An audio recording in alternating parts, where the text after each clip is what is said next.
Welcome to SciTech Culture with Steve Kern and Ben Warner, where we examine science, technology and culture in the 21st century.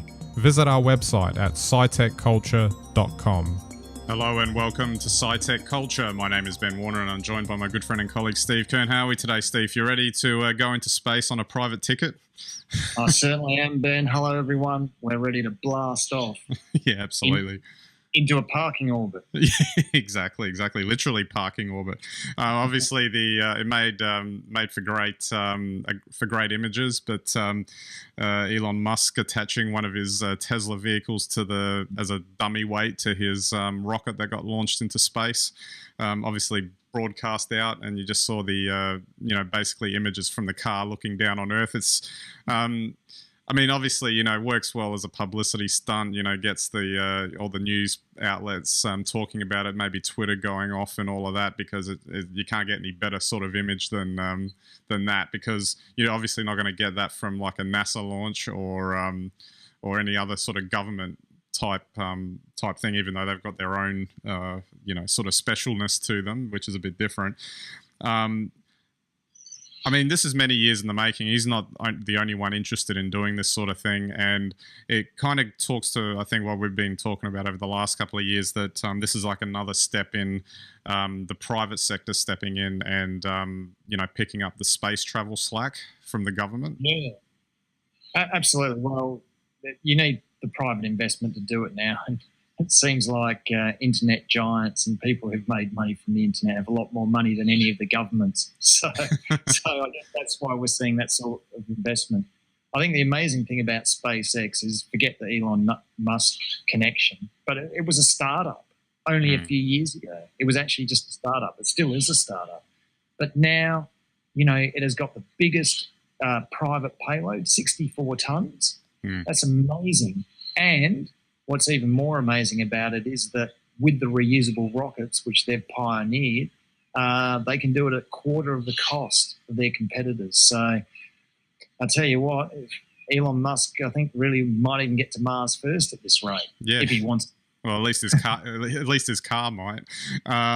What about just on the cost? I was watching something this morning, which you mentioned a quarter of the cost of his competitors, but it sounds like it's even an eighth of the cost of what a government program would have been, based on what I was reading. And that's really incredible.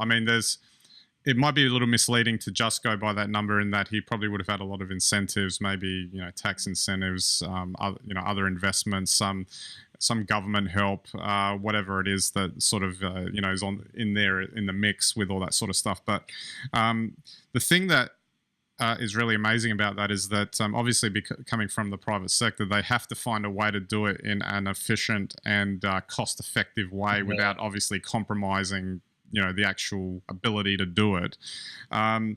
Is he kind of pioneering this as well, or is it like a combination of just him and his competitors that are doing it? The Richard Bransons of the world, who are doing something a bit different but sort of similar, that sort of stuff, or even the Jeff.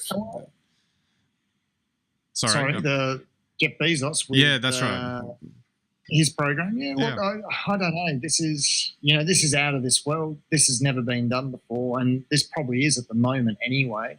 Where we've shifted from whole nations or countries, like with their own space program responsible for every aspect of it, to now where there's enough money in private hands and enough interest in the private sector for people to pursue this. So this is they do it differently in the private sector. They probably have different levels of risk and different aims.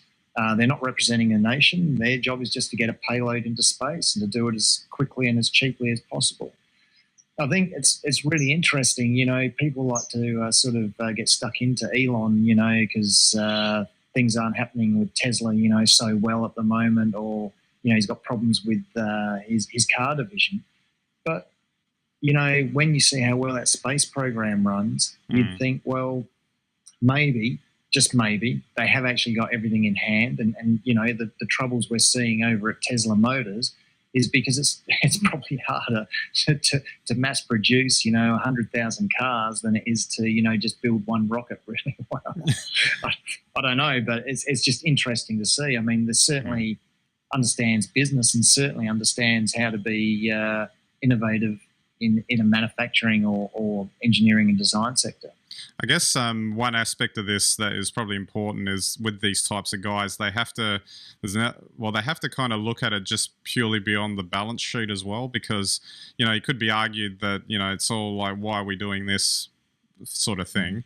Obviously, they may see some longer term, business related opportunities with it, but right now, it really is just like it's almost like development that is far, far into the future that they're taking steps in that he may not even, I'm sure he probably would, but he may not even realize in his own lifetime that, all these things might come to pass. So someone like him has to be thinking a bit beyond, what the numbers are saying, which from all, I'm sure he would have done his due diligence and whatever and tried to make the numbers crunch as best he could. But I doubt that it would be necessarily a profit-making exercise what he's doing right now. If not, it's more like an investment.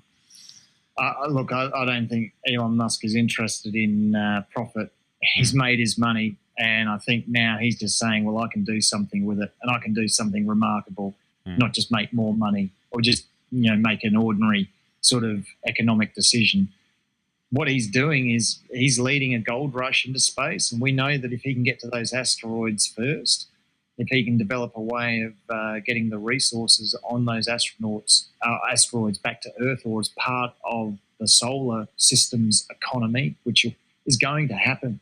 Yeah. It's not going to happen in the next 10 years, but in the next 100 or 200 years, we may well have permanent bases on the moon. We may well have permanent bases on Mars. That will be part of the economy. And, when we're talking about a future where everything's going to be very different, this is part of it. And, I don't think Elon thinks about it this way, but effectively what he's doing means that he's going to be central to that future. He's going to be a big part of that future, and he's going to have a huge amount of say in that future. And really, when you compare that to the achievements of Facebook, you think, well, Elon's on a much bigger project. Yeah, absolutely. Not discounting all of the good that's coming out of it. Is there, more broadly speaking, a danger in that you've got corporate interests that may be able to stake claims on things beyond like what a government may or may not do, given that corporate interests are not the same as government interests, and that, obviously they're there to, sort of make money and own, as opposed to doing anything for the greater benefit of society, so shall we say. Well, you've heard of ambulance chasing lawyers. They're now rocket chasing lawyers. Like the big growth industry, I can tell you this for a fact, in law right now is space law. It'll take Elon to succeed for those lawyers to have real jobs, but I'm sure, pardon me, even if he doesn't succeed in the short term, they'll make plenty of laws so that whoever does succeed, whenever they do get out there and potentially exploit things, there'll be plenty of laws and regulations which they're going to have to get around. It'll certainly keep a whole bunch of lawyers busy coming up with all that stuff, because you even just think about that for a moment and it's mind-boggling the scope of how much they'd need to come up with to cover all of that.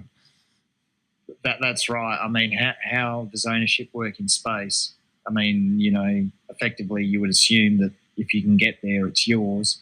But I'm sure international, Space Law Society will have something to say about that. Yeah, absolutely. All right, Steve, we might wrap that one up there, and we'll see what happens with the rocket in the next little while, and maybe another car or two will be shot into space, maybe with a human eventually at some point privately. Well, just a final thing. Pardon me. Just a final thing on that. That is a big indulgence. I mean, sending a car into space, that's something just for the hell of it. Yeah, absolutely. All right, so don't forget our website, SciTechCulture.com. You can get all of our links and content there. Subscribe to all of our channels, YouTube, Vimeo, RSS feeds, the works, and hopefully you'll enjoy the website and all the content we have there. We'd greatly appreciate any visits you might have now or in the future. All right, so that's it for this episode. We'll catch you next time.